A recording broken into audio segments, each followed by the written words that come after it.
Hello everyone, this is Harshvardhan Singh and welcome to our educational channel Rot Free Learning. Friends, previous video lecture में हमने समझा था कि population change क्या होता है एंड आज के इस वीडियो लेक्चर में हम समझेंगे कि पॉपुलेशन चेंज क्यों होता है. आज का हमारा टॉपिक है components of population change. Without wasting any time आज का टॉपिक हम स्टार्ट करते हैं. फ्रेंड्स, मेनली 3 कंपोनेंट्स होते हैं पॉपुलेशन के चेंज होने के. ये 3 कंपोनेंट्स हैं बर्ड्स, डेथ्स एंड माइग्रेशन. आज के इस वीडियो लेक्चर में हम केवल बर्ड्स एंड डेथ्स को ही पढ़ेंगे एंड नेक्स्ट वीडियो लेक्चर में समझेंगे कि माइग्रेशन कैसे पॉपुलेशन को चेंज करता है. फर्स्ट टर्म है हमारे पास crude birth rate. The crude birth rate is expressed as number of live births in a year per 1000 of population. That means किसी एरिया में एक साल के अंदर उस एरिया की पर 1000 पॉपुलेशन पे कितने नंबर ऑफ लाइव बर्ड्स हुए हैं, इसी को हम कहते हैं क्रूड बर्थ रेट. अब क्रूड बर्थ रेट को कैलकुलेट करने के लिए हमारे पास फॉर्मूला होता है CBR is equals to B upon P into 1000, जिसमें CBR का मीनिंग हुआ क्रूड बर्थ रेट, B का मीनिंग हुआ live births during the year और P का मीनिंग हुआ mid year population of the area. ये तो हमने फॉर्मूला देख लिया. अब समझ लेते हैं कि इसको कैलकुलेट कैसे करते हैं. इसको हम एक एग्जाम्पल की हेल्प से समझते हैं. सपोज किया किसी एरिया में एक साल के अंदर वहाँ पर 50,000 न्यू बेबीज का बर्थ हुआ. अब वहाँ की पॉपुलेशन है 1 करोड़. इसको हमने फॉर्मूले में पुटअप किया एंड सॉल्व किया तो हमारे पास आया 5. अब ये जो 5 आया है यही हमारा क्रूड बर्थ रेट है और 5 यहाँ पर एक्सप्रेस करता है कि उस एरिया की जो 1 करोड़ पॉपुलेशन है उस 1 करोड़ का जो पर 1000 है उस पर 1000 पर 5 न्यू बेबीज का जन्म हुआ है. यानी कि पर 1000 पॉपुलेशन पर 5 न्यू बेबीज ने बर्थ लिया है. ये जो 5 है यही हमारा क्रूड बर्थ रेट होता है. ये हमने समझा कि क्रूड बर्थ रेट क्या होता है. अब आगे बढ़ते हैं. Death rate plays an active role in population change. ऐसा नहीं है कि पॉपुलेशन में चेंज केवल बर्थ्स के कारण ही होता है. डेथ का भी अपना एक मोस्ट इंपॉर्टेंट रोल होता है. Population growth occurs not only by increasing birth rate but also due to decreasing death rate. किसी एरिया में अगर पॉपुलेशन इंक्रीज हो रही है तो इसका मतलब ये नहीं कि वहाँ पर केवल बर्थ रेट बहुत ज़्यादा है. हो सकता है कि वहाँ पर डेथ रेट भी क्या हो, बहुत ही कम हो. नेक्स्ट टर्म है हमारी crude death rate. Crude death rate is a simple method of measuring mortality of any area. Crude death rate की हेल्प से हमें किसी भी एरिया की मोर्टालिटी के बारे में पता चलता है कि उस एरिया में कितने नंबर ऑफ पर्सन्स की डेथ होती है. CDR is expressed in terms of number of deaths in a particular year per 1000 of population in a particular region.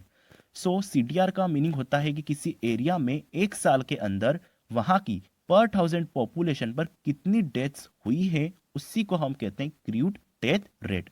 And इसको भी कैलकुलेट करने के लिए हमारे पास फॉर्मूला होता है CDR is equals to D upon P into 1000, जिसमें CDR का मीनिंग हुआ क्रूड डेथ रेट, D का मीनिंग हुआ number of deaths and P का मीनिंग हुआ estimated mid year population of that year.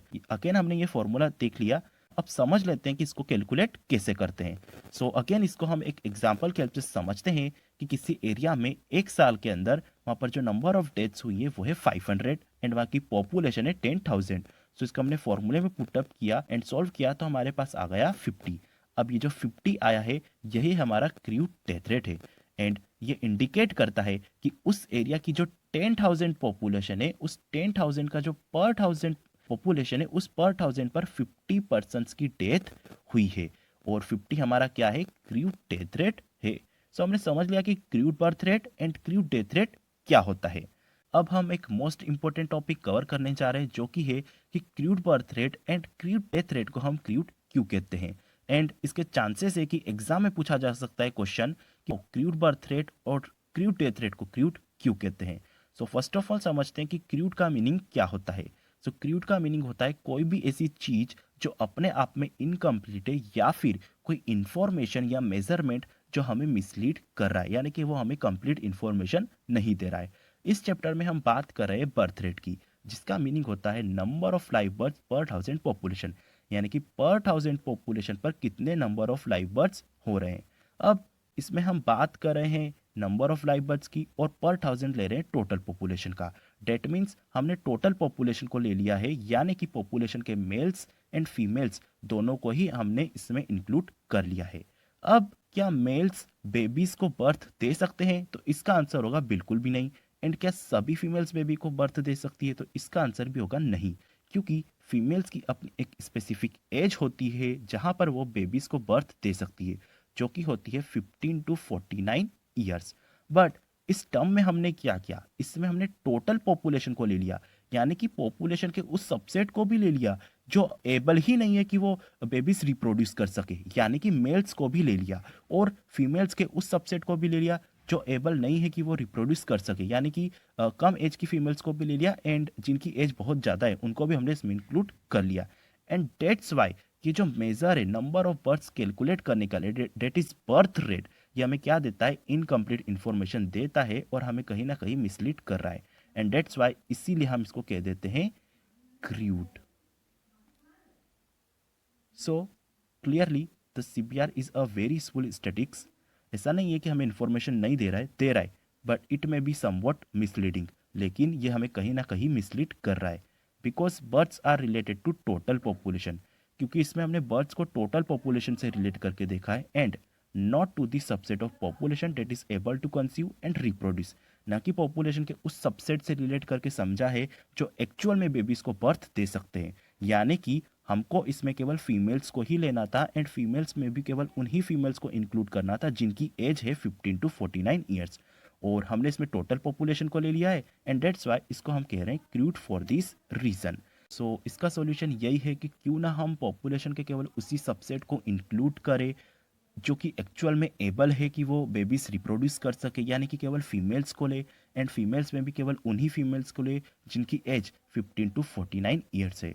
सो एक न्यू टर्म निकल कर आती है जो कि है जनरल फर्टिलिटी रेट। अब जनरल फर्टिलिटी रेट में हम पर 1000 ले रहे हैं केवल फीमेल्स का, और फीमेल्स में भी उन फीमेल्स को ले रहे हैं जिनकी एज 15 to 49 ईयर्स है। So general fertility rate is equals to हो जाता है number of live births divided by number of females between the age of 15 to 49 years into 1000। So general fertility rate और क्रूड बर्थ रेट के बीच में difference यही है कि crude birth rate में हमने टोटल पॉपुलेशन को ले लिया, और जनरल फर्टिलिटी रेट में केवल हमने पॉपुलेशन के उसी सबसेट को लिया है जो एक्चुअल में रिप्रोड्यूस कर सकते हैं, यानी कि केवल फीमेल्स को लिया है। सो होप आपको समझ में आया होगा कि क्रूड बर्थ रेट को हम क्रूड क्यों कहते हैं। सो अब समझ लेते हैं कि क्रूड डेथ रेट को हम क्रूड क्यों कहते हैं। सो डेथ रेट का मीनिंग होता है नंबर ऑफ डेथ्स पर 1000 पॉपुलेशन, यानी कि किसी एरिया की पर 1000 पॉपुलेशन पर कितनी नंबर ऑफ डेथ्स हो रही है। अब अगेन इसमें हम बात कर रहे हैं डेथ्स की, एंड पर 1000 ले रहे हैं टोटल पॉपुलेशन का, बट जो डेथ होती है वो एज स्पेसिफिक होती है, यानी कि जो प्रोबेबिलिटी होती है डेथ की वो मैक्सिमम होती है न्यू बॉर्न चाइल्ड के लिए और वेरी ओल्ड एज्ड पर्सन के लिए, और जो चांसेस होते हैं डेथ के वो बहुत ही कम होते हैं यंग पीपल्स के लिए। बट हमने इसमें क्या किया, हमने इसमें टोटल पॉपुलेशन को इंक्लूड कर लिया, यानी कि पॉपुलेशन के उस सबसेट को भी ले लिया जिसके जो चांसेस है डेथ के बहुत ही कम है, यानी कि यंग पीपल्स को भी ले लिया। एंड डेट्स वाई ये जो मेजर है नंबर ऑफ डेथ्स कैलकुलेट करने का डेट इज डेथ रेट, ये क्या करता है, हमें इनकम्प्लीट इन्फॉर्मेशन देता है और हमें मिसलीड करता है, एंड डेट्स वाई इसको हम कह देते हैं crude for this reason. So the crude death rate, however, does not take into account the fact that the probability of dying is closely related to age।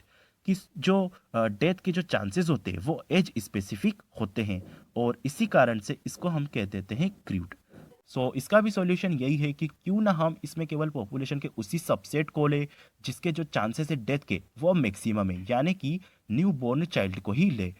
Date is इसमें हम पर 1000 किसका लेंगे, number of newborn child का। So एक new term निकल कर आती है जो कि इन्फेंट्स मोर्टालिटी रेट। अब इन्फेंट मोर्टालिटी रेट का मीनिंग होता है कि किसी एरिया में एक साल के अंदर पर 1000 न्यू बोर्न बेबीज पर ऐसे कितने नंबर ऑफ बेबीज का डेथ हुआ है जिनको अभी एक साल भी पूरा नहीं हुआ और उनकी डेथ हो गई, इसी को हम कहते हैं इन्फेंट मोर्टालिटी रेट। सो इन्फेंट मोर्टालिटी रेट होता है number of infant deaths under 1 year old, यानी कि ऐसे बेबीज जिनको अभी एक साल भी पूरा नहीं हुआ बर्थ लिए हुए और उनकी डेथ हो गई, divided by number of births in that year, और उस पर्टिकुलर ईयर में कितने नंबर ऑफ बेबीज का बर्थ हुआ है इनटू में 1000। सो जब हम इसको सॉल्व करेंगे तो हमारे पास आ जाएगा infant mortality rate. So infant mortality rate and death rate में यही डिफरेंस है कि डेथ रेट में हम टोटल पॉपुलेशन को ले रहे हैं, यानी कि पॉपुलेशन के ईच एंड एवरी सबसेट को ले रहे हैं। जबकि इन्फेंट मोर्टालिटी रेट में हमने केवल पॉपुलेशन के उसी सबसेट को लिया है जिसके जो चांसेस है डेथ के वो मैक्सिमम है, यानी कि न्यू बॉर्न चाइल्ड को ही इंक्लूड किया है। सो होप आपको समझ में आया होगा कि crude birth rate and crude death rate को हम क्रूड क्यों कहते हैं। अगर कोई डाउट है तो आप कमेंट सेक्शन में पूछ सकते हैं।